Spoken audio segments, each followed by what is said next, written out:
actually working. So yes, it seems it's live now on VK, and let's see how it looks on Facebook.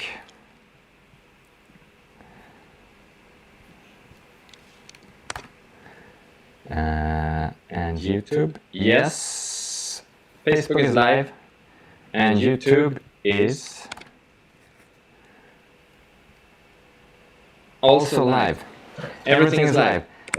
So the first thing I want you to do, as before, as always, is this is the fourth time that I'm live, and as always, it's free to ask questions.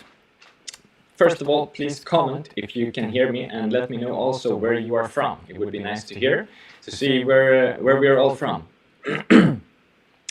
But before I go to any questions from you, feel free to comment as soon as possible, so I know that you're here and that you can hear me.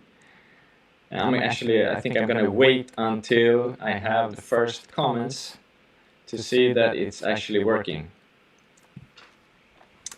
So I hope that you will comment and that you can hear me. Apparently there are 15 people already watching, so please, yes. Lara, good. You hear me? Is it okay? Last time I had some problems with the sound because I turned the volume up too much, so it got weird. So I can see that we are live on YouTube. I get yes. Boa noite, Afrânio. De Assunção, Mavale. Tudo bem? Okay, so we're live, at least on YouTube. I see questions coming in, or that you can hear me. So far, yes, YouTube. Fer Marin. Hola, hola. Todo bien? Ah, you have an echo. That was not good. Let's see if there is anything I can do about that. Let's see. Use echo cancellation. I hope it's... okay, Louise from UK and little bit of echo. That is weird. I use an echo cancellation here. I hope it's gonna be fine. Okay, I will try to maybe not speak as loud, so maybe we can avoid a little bit echo. But okay, clear, good. So I have a topic to cover today, and it is difficult times we're living right now with Corona, COVID-19. A lot of classes are cancelled or limited in some way. But still, it is possible to take classes in quite many places, even if there's limited a little bit. It's a little bit limited. And let's see. Is it better now? The sound. I just muted the built-in microphone. I hope that it's better.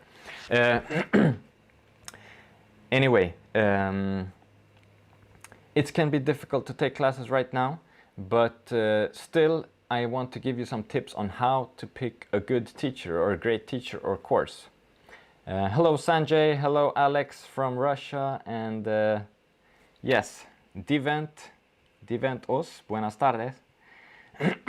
Okay, now the sound is good, so I managed to fix it. Good to hear.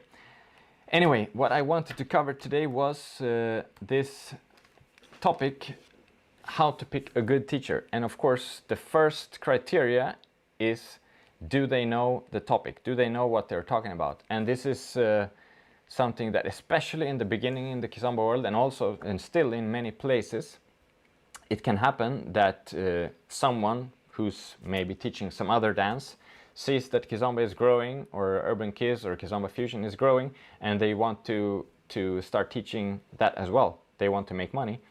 So they figure they take a few classes and then they start.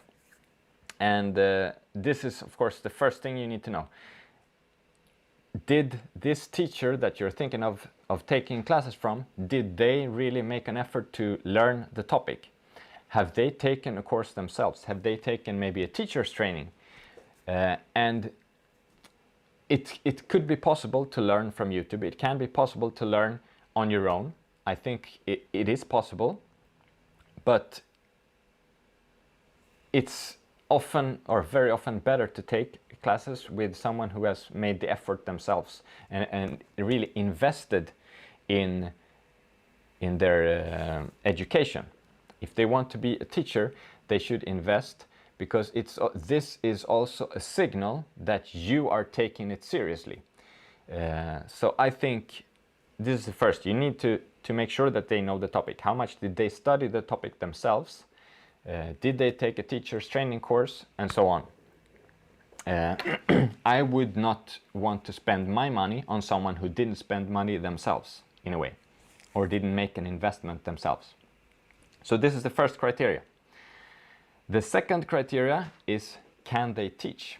And it's very different to take class with someone who is a great dancer and taking class with someone who's a great teacher. I know it was something that I discovered maybe around 2000 something, 2005, 6, 4, somewhere around there. When I was in Brazil, I was totally into capoeira, and I took classes in capoeira, and the first thing I looked for was the great teacher, or the great capoeirista. And I was trying to take class with the one who I saw was best. But pretty soon I realized I shouldn't look at who is the best capoeirista. I should look at who have the best students, because that tells me much more how that person is as a teacher. So you need to figure out, can they really teach the subject?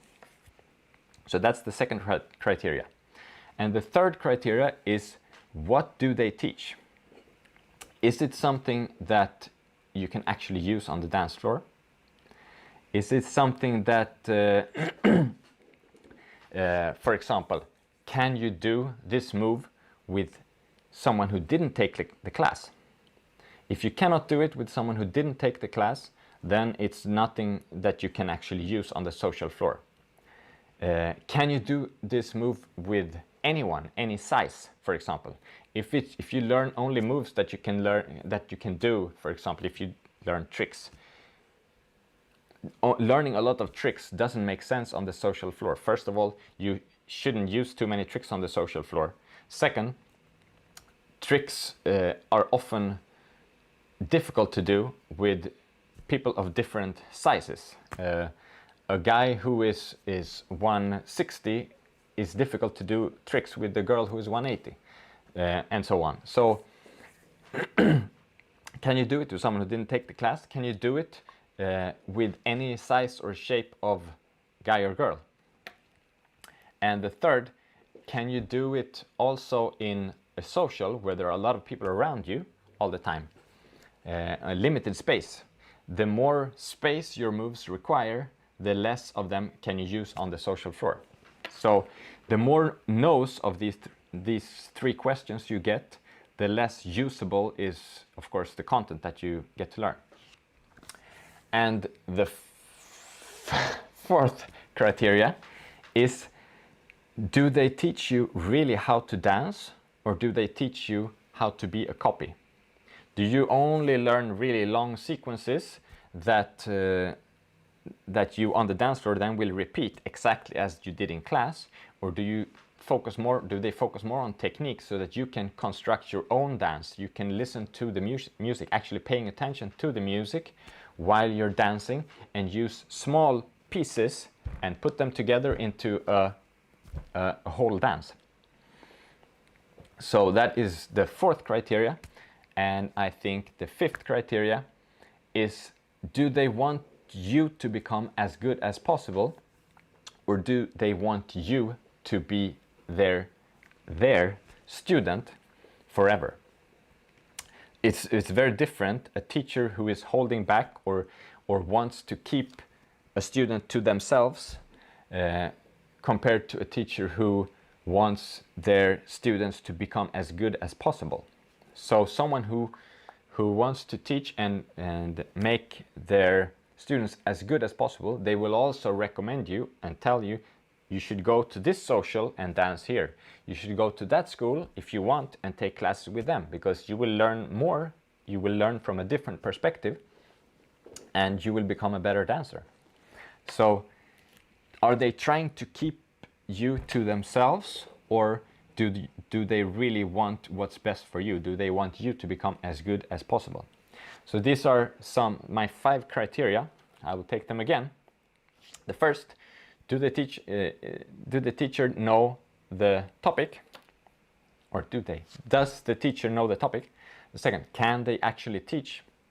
The third, what do they teach? Is it something that you actually can use?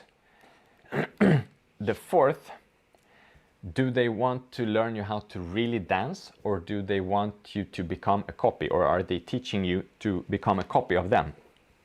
And the fifth criteria, do they want you to become as good as possible, or do they want you to stay their student forever? So those are my five criteria how to pick a great teacher. I will check if we have maybe any questions so far. Feel free to ask question. Okay, let's see. Hello from Switzerland, Yolanda. Lina, hello, south of Sweden. Nice to have you here. Magda Reyes, hola, happy Sunday. I don't see where you're from, but okay. Are there any questions for me? I did add this little feel free to ask me questions here below. Just now, I was a bit late with it, but so I will give you just a few. Okay, here. Oh, great question from Lina. I will post it here. I will add, wait, first I will do like this and we take this away. Lina, what do you think about online Kizomba classes? Thank you for that question. Okay, so this is, of course, I don't believe online classes are comparable to live classes. I don't think it's possible to teach as well in online class as you can in live, because you miss the interaction, you miss the possibility of really getting feedback. It is possible to make an online class where you can actually, I mean, for me, you can ask me questions on my online classes if you want. I have them up here, the link. If you want, you can ask me questions, but the feedback, the direct feedback will never be the same. So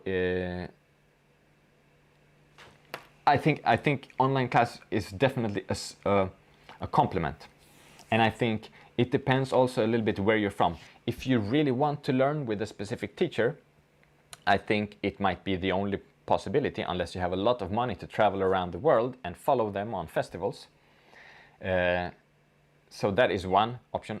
Another case is when, for example, you are in a place where you don't have that many good teachers, so you are limited in that sense. Maybe they haven't really invested in taking classes themselves, the teachers. It can be like that. So then online courses is definitely an option. So I think it depends a little bit on your situation. Do you really want to learn with this teacher? Do you like how this teacher, he or she, is teaching? How is the situation where you live? So these are some things that are worth thinking about. But of course, the same rules as I talked about before apply. So if it's someone who doesn't know what they're talking about, it's useless. If it's someone who has no pedagogical skills, then it's also not very good. So it has to be with someone who has thought through their content, actually gives you good content and wants you to become better.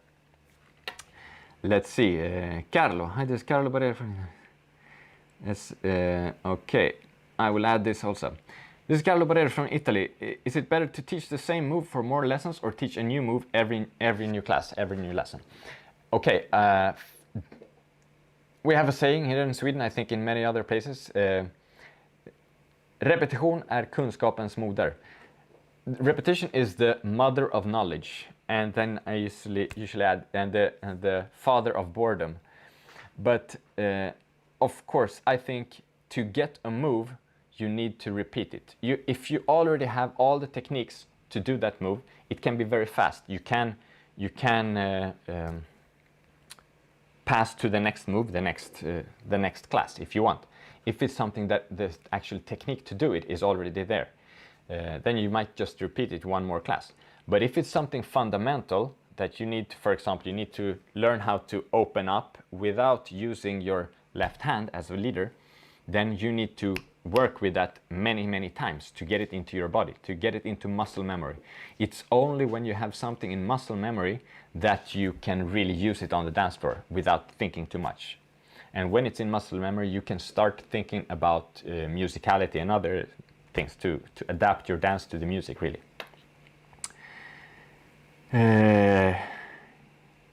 Yes, okay. Carlo added this also. I mean, give more time for the students instead of run every time. Yes. So it's actually a good question, because it's also different between festival classes, festival workshops, and regular classes. In regular classes, you can always repeat the move, and in my regular classes, I always repeat the move. If it's on a level where people already have things in muscle memory, the actual technique, then I don't repeat it more than once or twice, but it comes back in different constellations. If it's on beginner level, I repeat it many times. So this is regular class, but in festivals, of course, you have one workshop that you give, and then the next workshop is maybe something totally different, a different topic. Okay, from Alex. Okay, yeah. In our town, there's only one Kizomba school, so you can't choose another teacher. Yeah, that's it then. Then hopefully you're lucky and have a good teacher. I hope so. Otherwise, you have my online classes up here, kizombaclasses.com. Always a little bit promotion here. From Harish Temker. Do you have a dance studio in Sweden? No, I don't. I have actually never had my own studio here. When I was teaching here, I had my classes and I rented space in other dance studios. Or for the first 3 years, more or less, I was teaching in other dance schools, and then I started my own dance school, but I always rented the studio. So I don't have my own studio.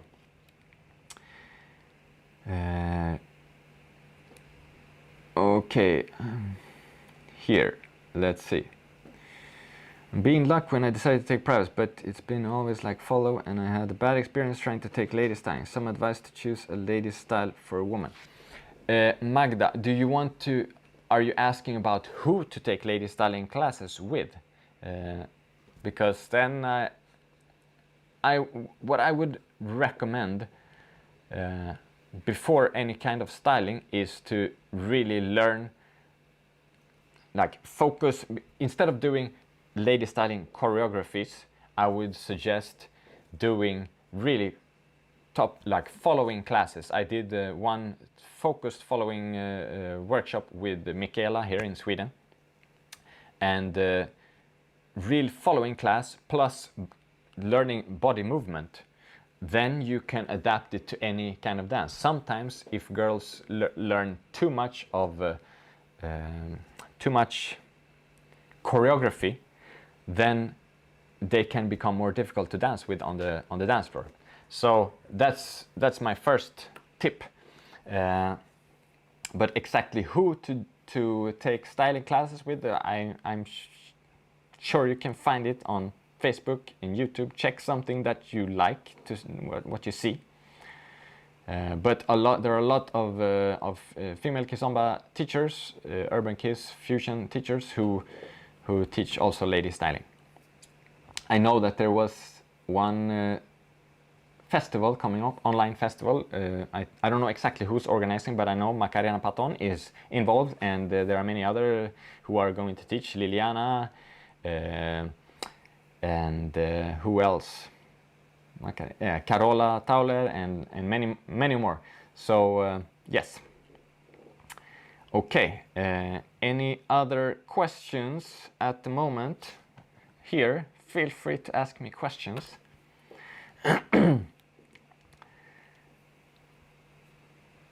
Let's see. Yeah, we have 22 people watching right now, from all over the world. Magda, where are you from? And Harish, where are you? Harish Temker, where are you from? I'm curious. Alex as well. Alex Ganibal. Carlo Boreri, I guess you're from Italy.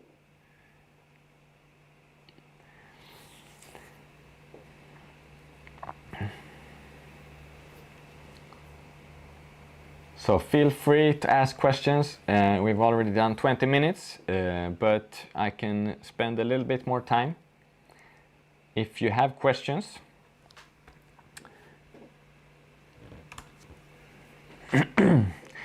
I am current, as you might know, while I'm waiting here, I did this book, and I have a link here, as you can see, there, to buy it. The Secrets of Musicality for Dancers. It's focused on musicality for dance, and in it you will learn a lot of different things. For example, how to find the beat and how to improve your timing.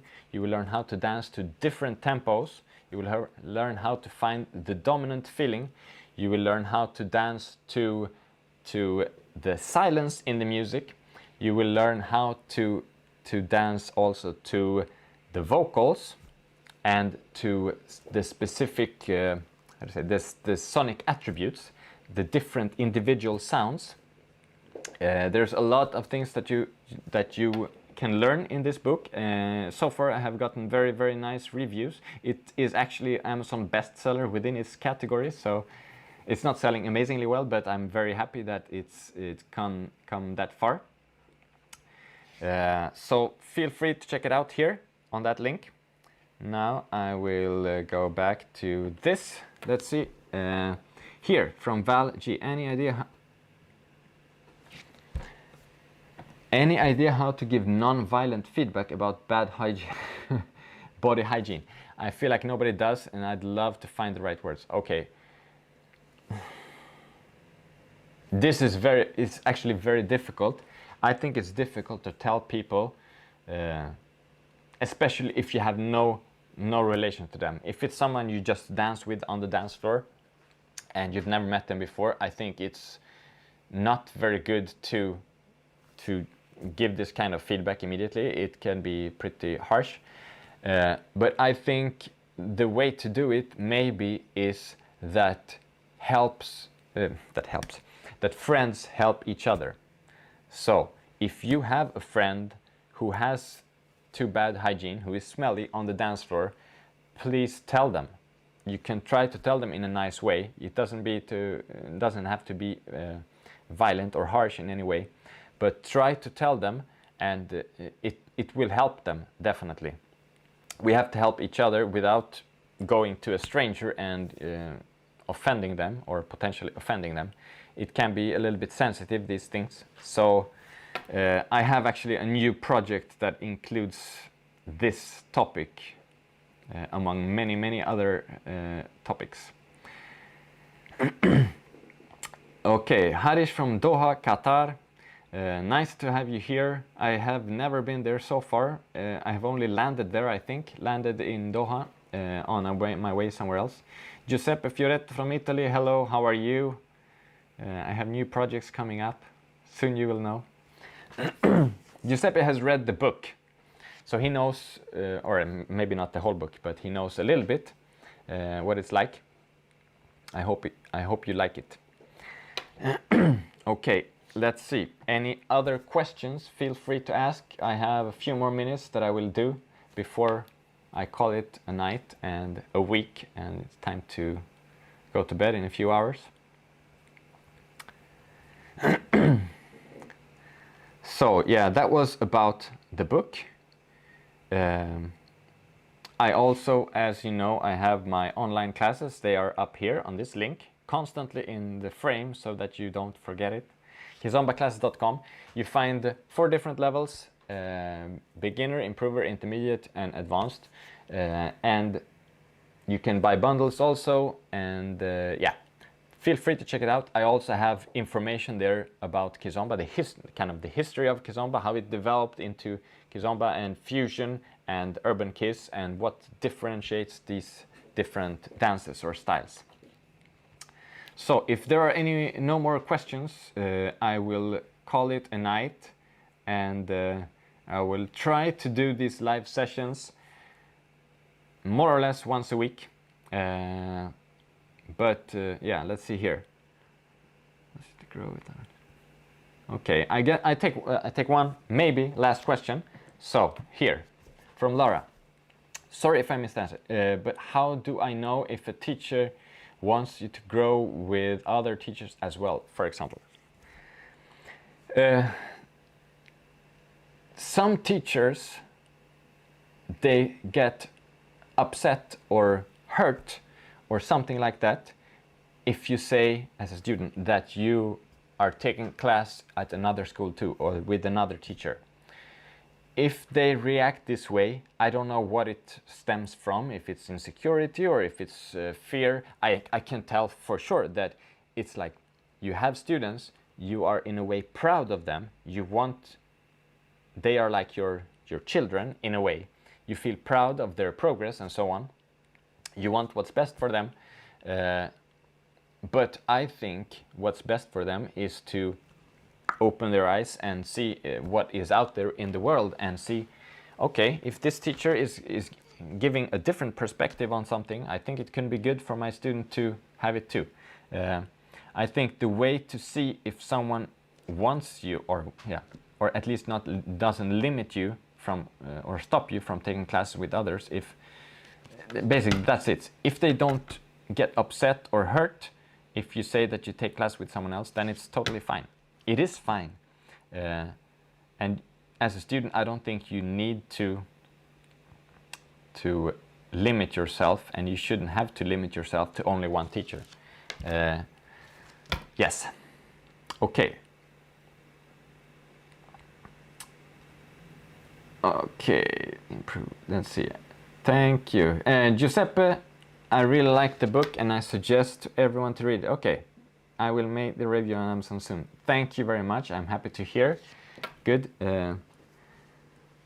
Yeah, it's difficult. So here. Let's see. Boom. There. Suggest everyone to read it. I'll make a review. Yes. And I hope that we are back to dancing soon. I don't know exactly how it is in Italy right now, but I see the cases are pretty low, but going up a little bit. Here in Sweden, cases are going up a little bit, but the number of deaths is very, very flat. It's, I don't know, 1 or maximum 2 per day, I think. Average 1, maybe. How to dance with bad women dancers, bad followers. If someone doesn't follow well, we have to, as a leader, you have to limit what you do. It's like you're speaking a language. If they don't understand what you are saying, it doesn't help to scream. What you need to do is speak with simpler words. You need to use more simple steps. If you can hardly do any steps at all, try to just stand in place and focus on connection. Just move to the music. Don't do anything spectacular or anything difficult. Just focus on connection and try to make it as enjoyable as possible for both of you. It's never enjoyable for anyone if you try to do a lot of strange, different, difficult steps that the girl or follower doesn't understand. So keep it simple. Any suggestion how to become a better social dancer apart from taking classes? Yes, I have actually many suggestions for this, but it is an upcoming topic, so I will not reveal it all now. There are many things you can do. So hold on, I promise. Okay.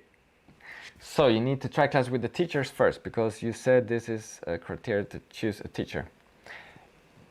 Usually, most dance schools offer tryout classes when they start a new session of classes, a new season. So you can always try, and a lot of schools have these tryouts more or less the same period of the year. Like for example, here in Stockholm, we have always in August tryout. Trying, and also like end of January, beginning of February, the dance schools start their new seasons. and sometimes also in the mid-term. So you can always try, and it's like go and if they don't offer it for free, go and take one class and pay for it cash, and do it with different schools to see how is the teacher, do they know what they're talking about, and so on. Does it make sense what they're teaching, are they a good teacher, and so on. Okay, so we've already passed 30 minutes. Like I said, I will try to do this again, hopefully next weekend. Maybe I will be able to announce it ahead of time so people know when. But until then, I say take care and see you. As always, online classes here, the book here. Hope to see you soon. Take care. Bye bye.